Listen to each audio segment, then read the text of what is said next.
Hi, my name is Hugh, and I'm working with Manroop, Aryan, and Rahul. And for our project, we're going to be presenting the disposable compressor for lawnmowers. Looking over our project overview, we see that mowing a lawn is already a tedious task, and dealing with the accumulation of grass clippings only adds to that. Our project introduces an innovative solution to this issue, a disposable compressor designed for the use with lawnmowers. This device aims to simplify the task of lawn maintenance by efficiently compressing grass clippings. Our purpose of this project is to look over the traditional methods of disposing of grass clippings and improve its efficiency and sustainability. By compacting the clippings, our solution not only makes it easier to compress the grass clippings, but also be more sustainable. For background and market research, we researched that the garbage compressor market is expanding due to several factors. These include stricter environmental regulations, urbanization trends, and a growing focus on sustainability. The market is projected to achieve a value of around 450 million by 2027 with a consistent growth rate of 3.5% from 2020 to 2027. For the objectives of our project, we want to design a user-friendly and efficient grass clipping compressor.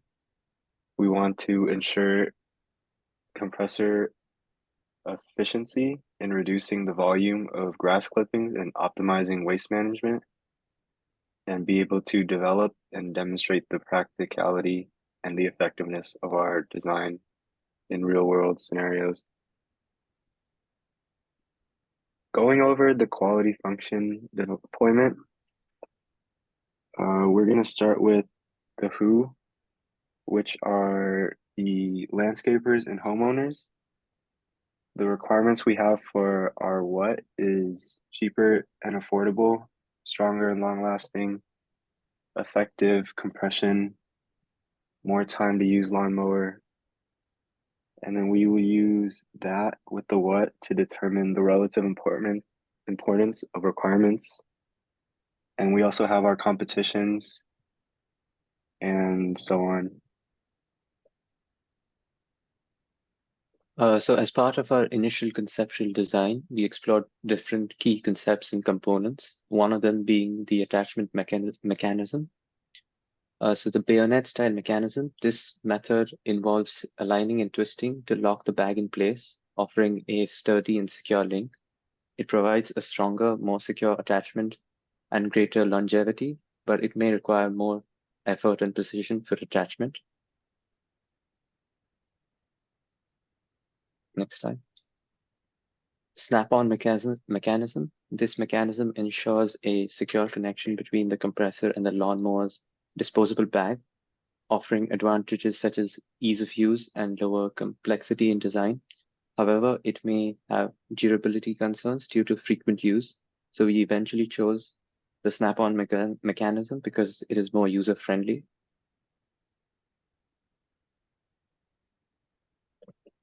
Another feature that enhances the efficiency of the grass clipping management is a flexible, self-expanding and compact disposable bag. The disposable bag is made from high-density polyethylene, a durable and flexible material. As the bag fills with grass clippings, it naturally expands to accommodate larger volumes without requiring frequent emptying. The advantages of this system is that the self-expanding feature maximizes the bag's capacity. This means that the mower can operate for longer periods without the need for interruptions to empty the bag. And one potential challenge associated with this feature is the constant expansion and contraction of the bag. While HDPE is a robust material, it may face wear and tear over time due to these repetitive movements. On the left, you can see a rough image of the disposable bag in an expanded state, ready to receive grass clippings. On the right, the bag is shown compacting with grass clippings. In this configuration, an external compressor unit connects to the bag, inflating and deflating it within to effectively compress the grass clippings.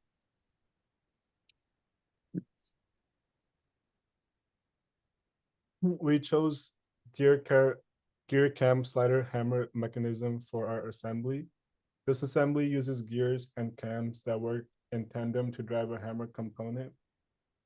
Two spur gears convert the rotational motion into linearly motion with a slider and a hammer, as you can see in the video. Some advantages of this mechanism is that it enhanced durability due to the design of the gears and cams, but there are also some disadvantages such as relative complexity in assembly and manufacturing, potential for higher maintenance requirements due to moving parts. Here's the assembly for our gear cam slider. And here's the exploded view showing the gears, hammer, sliders, and the screws. We perform stress analysis to calculate von Mises stress and factor of safety using SolidWorks simulation.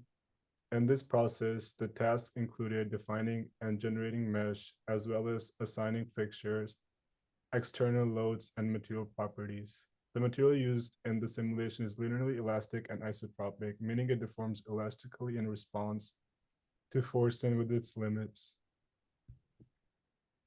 We chose plain carbon material as the material for all parts due to its unique combination of strengths. It offers remarkable strength and durability suitable for heavy loads and high impact forces. It's also cost effective, making it practical for budget conscious projects like ours. We performed stress analysis on our key components and found von Mises stress and factor of safety for pin, slider, hammers, and gears. So looking at the results we got from doing the stress analysis through SolidWorks on our main components, we applied a 3,000 Newton load on top of the pin, and we got a von Mises stresses of 80 megapascals.